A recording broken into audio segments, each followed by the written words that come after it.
magandang araw, may halaman po ako dito sa aking bakuran. Ako ay namangha at ito ay nagkapuso. Dahil sa bilis ng panahon ng summer season dito, ay namumunga din pala ito. Di mo akalaing magkakapuso po ito guys. Una pa lang, itinanong ko ito na ang pakinabang ito ay dahon lang na ginagamit ko sa mga kanin gaya ng pambalot ng suman. Inaabangan ko ang puso nito kung ano ang itsura ng bunga. Ngayon na po kasi ako nakakita ng saging na ito na nabubuhay sa malamig na lugar. Samahan niyo po ako kung anong klaseng bunga ng saging na ito na nabubuhay sa malamig na panahon. Ito ay tinatawag dito na Musa bastio. Ito ay family din ng Musa. Ang halaman nito ay nabubuhay sa malamig na lugar. Ginagamit din itong pandekorasyon at pang-landscaping sa bakuran dito sa Japan. Ang pakinabang ko rin po rito ay ang dahon nito na ginagamit ko sa mga kakanin. Ang harvest ng dahon nito ay tuwing summer season lang. Ang fiber daw ng halaman ng Musa bastio ay ginagamit upang gumawa ng mga tela na kilala sa Japanese bilang Kijuka Bashufo o banana cloth. At magkaiba sila ng abaka sa atin. Ano ba ang pagkakaiba nito sa abaka? Kasi ang Musa bastio ay tinatawag na hardy banana dito sa Nihon. Ang pagkakaiba nito ay una, ang mga dahon ng Musa bastio ay maaaring gamitin sa paggawa ng tela at papel. At tradisyonal na gamot ng Chino. Ang tangkay, bulaklak, dahon at ugat ay ginagamit para sa iba't ibang purpose nito. Samantala, ang abaka na kilala rin bilang Manila hemp ay malapit na kamag-anak ng saging. Ito ay isang malakas na natural na hibla na ginagamit sa paggawa ng papel, tela, bag, carpet, diaper, peel coatings, surgical mask at higit pa. Ang abaka ay hindi nakakain at ang purpose nito ay para lamang sa pagkuha ng hibla. Ang Musa bastio, hindi ito saging na saba, hindi rin putundan at saging na lakatan.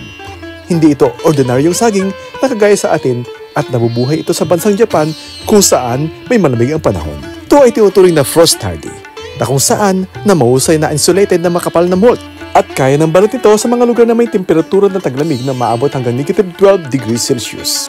Ang mga ugat ay tinuturing na matibay hanggang negative 10 degrees. Ngunit ang mga dahon ay namamatay sa negative 2 degrees pagkatapos ng karaniwang taglamig. Kapag tagsibol, ang mga ito ay lumalaki ng masigla at punong-puno ng dahon at mabilis at lumaki at tumaas na mahigit na 2 meters sa loob lamang ng spring to summer season. Musa bastio ay kilala rin bilang Japanese fiber banana o hardy banana. Sa mga Chino, ang tangkay, bulaklak at dahon nito ay ginagamit bilang traditional medicine nila, gaya ng rayuma, sakit sa puso, at sobrang taas ng lagnat at marami pang iba. At ang katas nito na tinatawag na pseudostem na isa rin sa nagpapababa ng glucose sa dugo. At isa ito sa 50 species na kabiling sa genus Musa. Ito ay hindi uri ng puno kundi isang malaking herbs. Ito rin ay isang uri ng namumulaklak na halaman na kabilang sa pamilya ng saging na Musaceae. Ito ang dati na pag-alaman na nagmula sa Ryukyu Islands ng Southern Japan, kung saan ito unang inilarawan ang pinagmulan. Sa pagsasiriksik ng mga kwento nito, at ayon sa kwento, ay kilala na nagmula sa kagubatan at subtropical sa timog ng Sichuan sa China. Ang tiyak na pangalan nito ay nagmula sa karaniwang pangalan nito sa Hapon ay bastio. Ang bunga ng halaman nito ay hindi karaniwang nakakain. Ang bunga nito ay iba ay puno ng mga buto at bihirang pollinated. Ito ay isang ornamenta ng saging. Ito ay hindi kabilang sa mga species na saging tulad ng Musa paradisiaca at Musa sapientum. At i-reveal ko na po ang bunga ng uri ng saging na ito.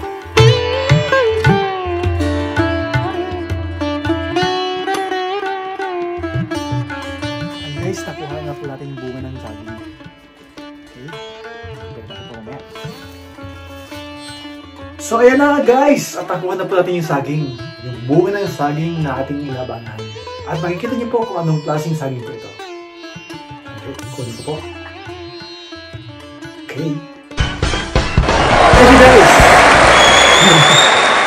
Ito po yung saging na tinatawag na Musa bastio.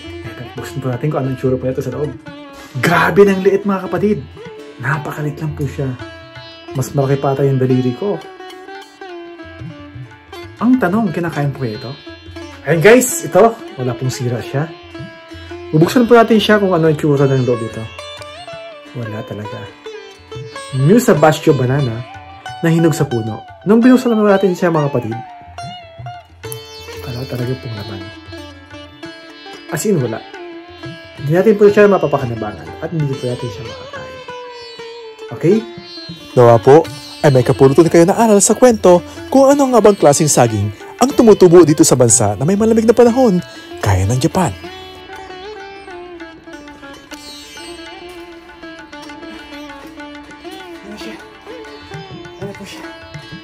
pa yung bunga. Ang liit. Ay siya. Hanggang dito lang po muna. Like and share po ha. Baka naman. Stay connected po. Salamat. God bless everyone. Bye. Thanks for watching. Please like and share. And don't forget to subscribe our YouTube channel and follow our Facebook. Oops. Don't forget to hit. Thank you. God bless everyone.